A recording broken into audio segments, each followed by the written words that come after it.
Halo pemirsa GPR TV, dari Sabang sampai Paroke, dari Miangas hingga Pulau Rote.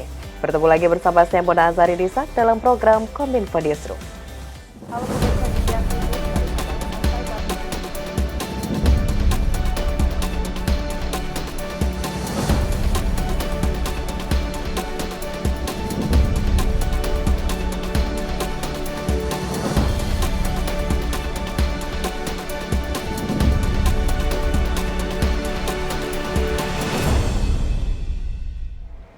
Pemirsa, kita ke informasi pertama. Ketua Badan Pengawas Pemilu Rahmat Bagja mengingatkan kepada aparatur sipil negara untuk menjaga netralitas di media sosial jelang kontestasi pemilihan umum 2024 mendatang. Hal tersebut diperlukan guna menghindari pelanggaran netralitas di medsos. Menjelang pelaksanaan pemilu serentak 2024, Bawaslu Republik Indonesia mengingatkan kepada aparatur sipil negara untuk menjaga netralitas di media sosial. Ketua Badan Pengawas Pemilu Rahmat Bagja mengatakan sejauh ini banyak ASN belum mengetahui jenis pelanggaran di media sosial dan kerap tidak disadari oleh para pelaku. Seperti menggunakan fitur like, komen, dan share pada unggahan peserta pemilu yang termasuk tindakan pelanggaran netralitas. Pada saat ini hampir di seluruh provinsi kita melakukan sosialisasi tentang peraturan 5 lembaga ini tentang netralitas ASN. Apa yang akan dulu dan hanya seperti apa. Yang tidak disadari bahwa bukan hanya kemudian tadi disebutkan pengumpulan dan lain-lain. Yang sangat tidak disadari sekarang adalah masalah media sosial yang dimiliki para ASN. Karena pelanggaran paling banyak itu pelanggaran di media sosial. Bukan hanya pelanggaran pengumpulan sikap dan lain-lain, akan tapi pelanggaran paling banyak adalah di media sosial. Dalam hal ini, Bawaslu berupaya memasifkan sosialisasi tentang pengawasan netralitas ASN yang disepakati bersama Kementerian Pendayagunaan Aparatur Negara dan Reformasi Birokrasi, Komisi Aparatur Sipil Negara, Kementerian Dalam Negeri, dan Badan Kepegawaian Negara. Selain sosialisasi, Bawaslu juga merancang strategi pengawasan dan pola penanganan pelanggaran netralitas ASN yang terintegrasi, sinergis, dan efektif untuk mencegah terjadinya pelanggaran netralitas ASN di pemilu 2024. Perancangan strategi dilakukan melalui penguatan kerjasama dengan beberapa pihak, yakni KASN, Kemenpan-RB, Kemendagri, dan Kemenkopolhukam. Jadi Bawaslu tidak bisa menghukum Bapak Ibu. Bawaslu hanya bisa merekomendasikan. Nah, yang menghukum tetap pejabat pembina kepegawaian. Yang melakukan kemudian penilaian terhadap Komisi Bawaslu adalah Komisi Aparatur Sipil Negara yang kemudian menentukan hukumannya seperti apa. Dan kemudian jika rekomendasi dari Komisi Aparatur Sipil Negara tidak dilakukan oleh pejabat pembina kepegawaian, maka akan ada beberapa hal yang dilakukan oleh KASN. Sementara itu pemirsa, Kementerian Dalam Negeri menggelar sosialisasi terkait indeks kerawanan pemilu untuk pemilihan umum serentak 2024. Langkah ini sebagai upaya untuk mengoptimalisasi kesiapsiagaan dan kewaspadaan baik pemerintah pusat, daerah, dan seluruh pemangku kepentingan pemilu dalam menghadapi pemilu serentak tahun 2024. Pasca diluncurkannya Indeks Kerawanan Pemilu tahun 2024 oleh Badan Pengawas Pemilu pada 17 Desember 2022 lalu, Dirjen Politik dan Pemerintahan Umum Kementerian Dalam Negeri menggelar webinar sosialisasi Indeks Kerawanan Pemilu tahun 2024. Dalam kesempatan tersebut, Direktur Kewaspadaan Nasional Ditjen Pol dan PUM Kemendagri Sri Handoko Taruna mengatakan, sosialisasi ini sebagai bentuk konkret dukungan Kemendagri beserta kementerian lembaga terkait untuk mendukung kesuksesan pemilu serentak 2024. Selain itu, langkah ini juga sebagai upaya untuk mengoptimalisasi kesiapsiagaan dan kewaspadaan baik pemerintah pusat, daerah, dan seluruh pemangku kepentingan pemilu. Pemerintahan yang baik dihasilkan oleh kualitas kepemiluan yang baik. Sukses pelaksanaan pemilu 2024 akan ditentukan oleh banyak faktor, di antaranya kesiapan penyelenggara pemilu, pemerintah dan pemerintah daerah, serta kesiapsiagaan dari seluruh stakeholders, termasuk penyelenggara pemilu dalam pelaksanaan pemilu tahun 2024. Sementara itu, Direktur Jenderal Pol dan PUM Kemendagri Bahtiar menyampaikan dengan indeks kerawanan pemilu dari Bawaslu dapat memberi gambaran mengenai apa saja yang harus dilakukan oleh berbagai pihak terkait kerawanan pemilu serentak 2024. Indeks kerawanan pemilu ini perlu kita menjadi bahan kita karena ini adalah hasil riset, hasil kajian ilmiah dengan metodologi yang sudah teruji karena sudah dilakukan bertahun-tahun. Oleh karenanya ini tentu menjadi sangat penting. Apa sih yang harus kita lakukan dari berbagai pihak? Karena sukses pemilu harus ada sukses proses maupun output.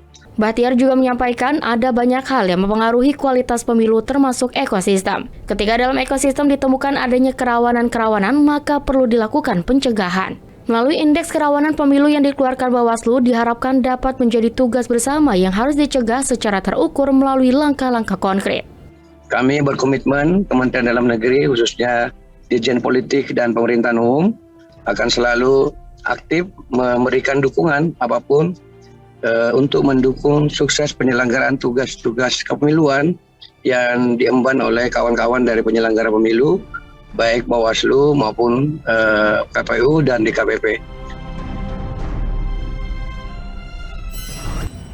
Kementerian Koordinator Bidang Maritim dan Investasi menargetkan pengembangan 149 pelabuhan Indonesia menjadi Green Port and Smart Port pada 2024. Ke-149 pelabuhan tersebut terdiri dari 112 pelabuhan di bawah Pelindo dan 37 pelabuhan di bawah sejumlah instansi, termasuk swasta dan Kementerian Perhubungan.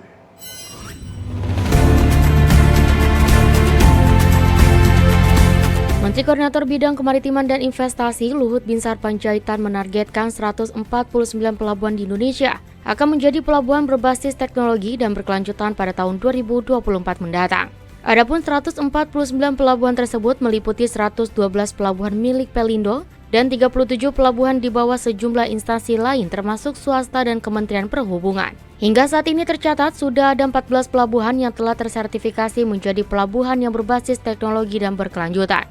Selain untuk mengurangi praktik korupsi dan operasi tangkap tangan di Indonesia, Luhut menegaskan pembangunan Green and Smart Port ini juga merupakan bagian dari komitmen pemerintah untuk mengurangi emisi karbon di sektor transportasi laut yang dinilai akan berkontribusi besar untuk emisi gas rumah kaca. Pada sektor transportasi laut, International Maritime Organization menargetkan pada tahun 2030 adanya pengurangan emisi gas rumah kaca sebesar 40%. Dan 70% lainnya pada tahun 2050 dibandingkan dengan baseline emisi tahun 2008. Kita harus bisa menyelesaikan 149 lagi, dan kita harus kerja keras untuk itu bisa. Seperti yang dimaklumi bersama bahwa sektor transportasi laut juga memberikan kontribusi besar untuk emisi gas rumah kaca. Upaya dekarbonisasi pada shipping sektor telah mengemuka sejak lama dalam perundingan iklim global melalui forum IMO dan COP UNFCCC. International Maritime Organization menargetkan untuk mengurangi emisi gas rumah kaca di sektor transportasi laut sebesar 40% pada tahun 2030 dan 70% pada tahun 2050 dibandingkan dengan baseline emisi tahun 2008. Penggunaan bahan bakar kapal bersuhu rendah dan modernisasi pelabuhan menjadi bagian dari upaya dekarbonisasi global. Saya ingin tunjukkan kepada dunia bahwa program Green dan Smart Port merupakan bagian dari komitmen Indonesia menuju net zero emission 2060 or sooner. Pemirsa, di era transformasi digital ini, mau tidak mau sektor publik maupun privat harus memperkuat sumber daya manusia digital. Staf khusus Menkominfo Bidang Digital dan Sumber Daya Manusia, Dedi Permadi, mengatakan dengan program Digital Leadership Academy diharapkan dapat menciptakan masyarakat adaptif di era digital.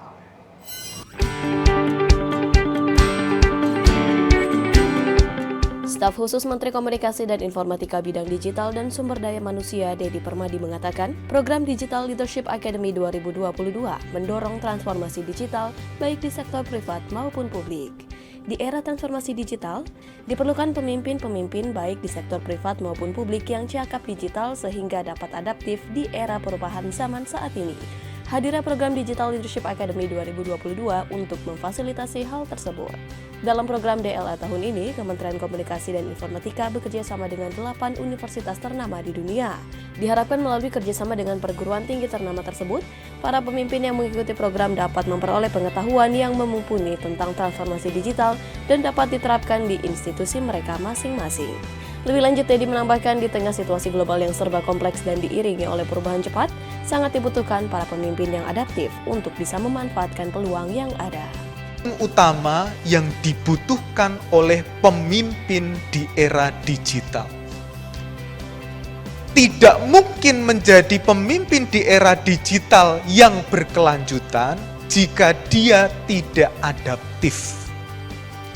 Maka dari itu Bapak Ibu, perusahaan yang bertahan sampai sekarang ratusan tahun, misalnya PNG itu, mereka bertahan karena berubah-ubah, adaptif dengan perubahan zaman. Dia tidak statis tapi dinamis, menyesuaikan perubahan zaman yang ada. Sementara itu, pelaksana tugas Kepala Pusat Pendidikan dan Pelatihan Kementerian Kominfo, Baso Saleh mengatakan bahwa program Digital Leadership Academy disiapkan tidak hanya untuk memberikan wawasan atau pengetahuan bagi para peserta, tetapi juga diharapkan menjadi salah satu motor penggerak percepatan transformasi digital baik di level kementerian, lembaga, maupun pemerintah provinsi, kabupaten, dan kota. Bisa melahirkan kebijakan-kebijakan untuk pengembangan percepatan di samping transformasi digital juga peningkatan kesejahteraan masyarakat, khususnya dari aspek ekonomi digital yang tentu saja inklusif, berkelanjutan, dan juga pemberdayaan. Pelaksanaan pelatihan program DLA tahun ini dimulai pada Juli sampai dengan September 2022. Diikuti oleh 550 peserta yang berasal dari pimpinan eksekutif perusahaan swasta hingga para pembuat kebijakan publik. Pemirsa, setelah jeda, kami akan kembali dengan berbagai informasi lainnya. Tetaplah bersama Kominfo Newsroom.